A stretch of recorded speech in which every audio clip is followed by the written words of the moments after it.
The wedding was perfect. At least, that's what everyone kept saying.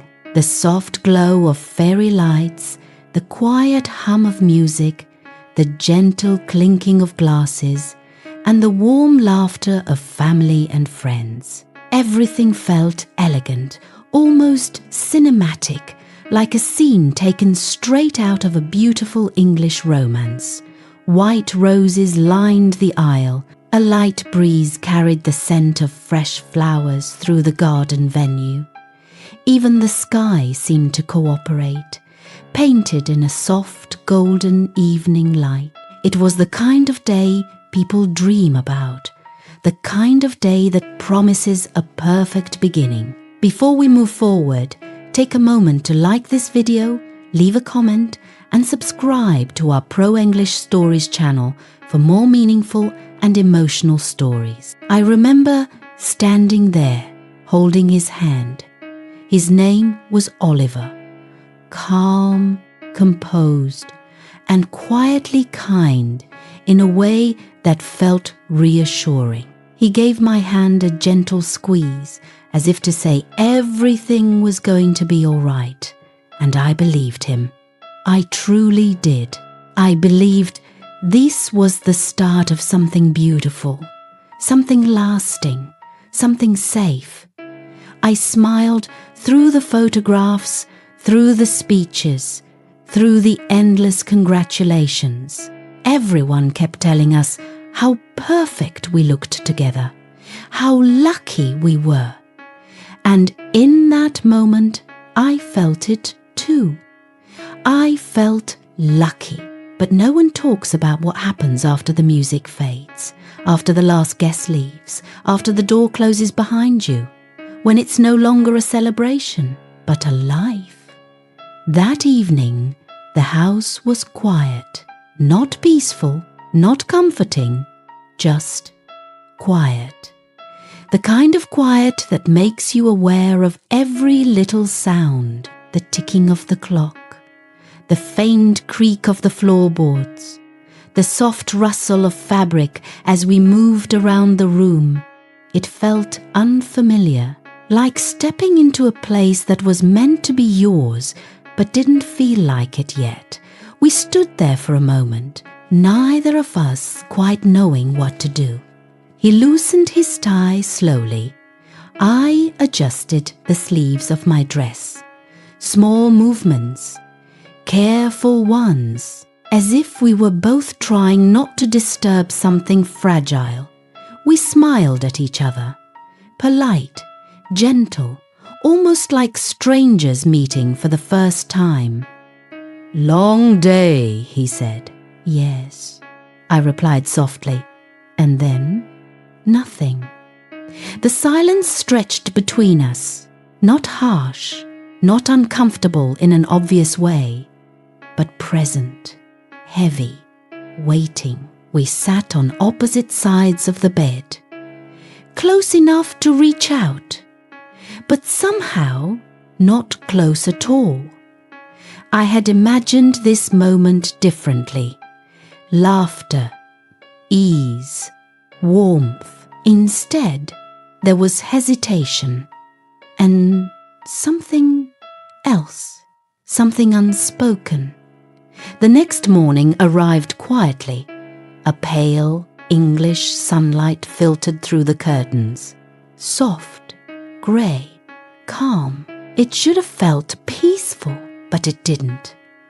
I woke up before him and simply lay there for a moment, listening, thinking, trying to understand why something felt slightly off. When I finally got up, I could hear him in the kitchen, the gentle clatter of a kettle, the opening of cupboards, the sound of teaspoons against ceramic cups.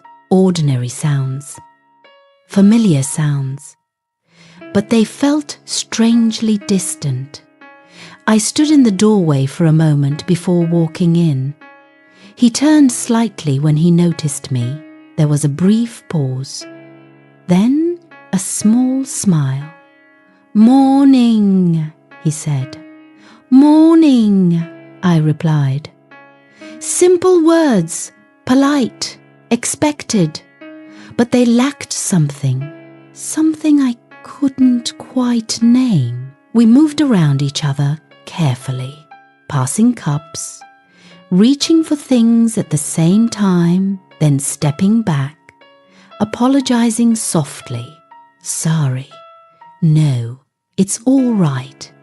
Over and over again. It felt formal, like we were guests in each other's lives.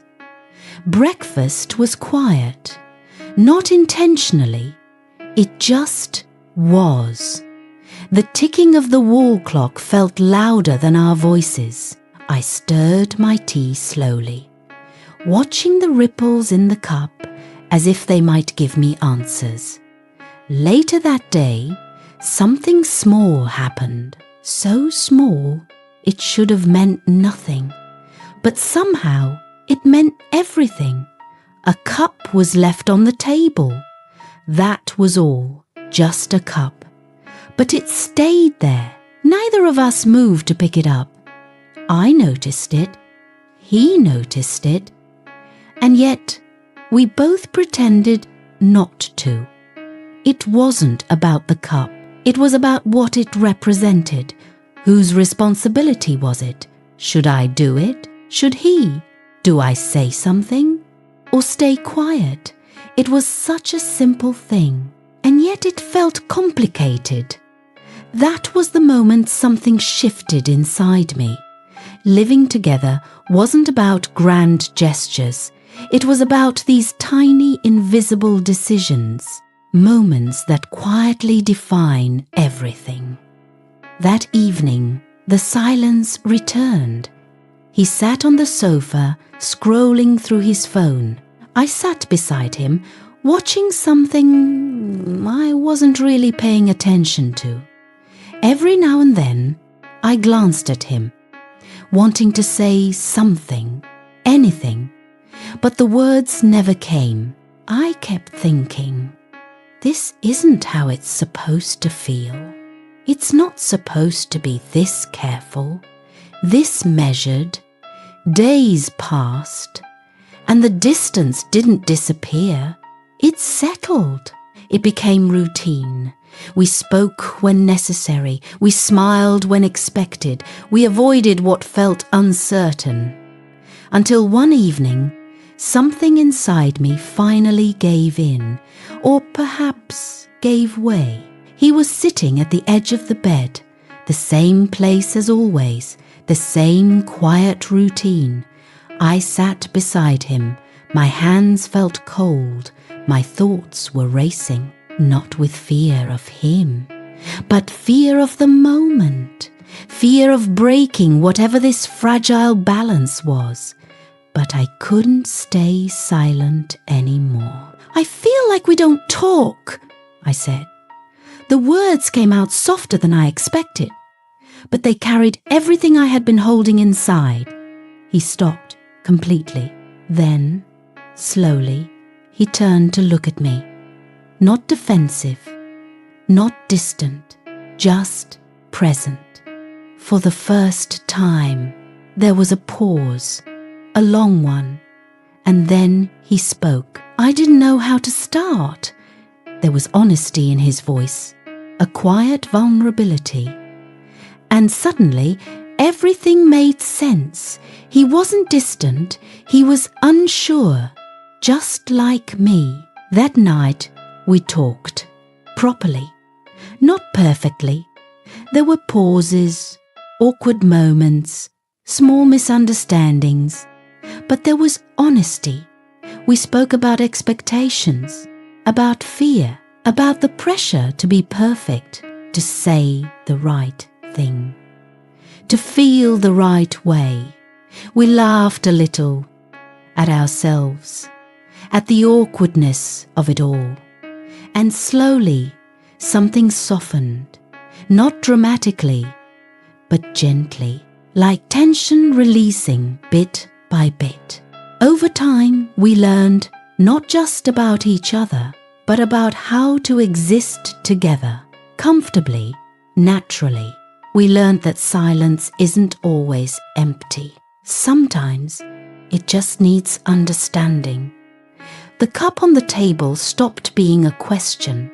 It became something simple, something shared. And the space between us, it changed. It became warmer, more familiar, less fragile. And that's when I understood something important. Marriage doesn't begin with a wedding. It begins in the quiet moments that follow, in the hesitation, in the uncertainty, in the courage to speak when it feels easier to stay silent. Because love isn't just about feeling something, it's about building something, slowly, patiently, honestly. So, if you ever find yourself sitting in silence beside someone you love, don't wait for the perfect words. There are no perfect words, only real ones. And sometimes that's all it takes to turn silence into something meaningful.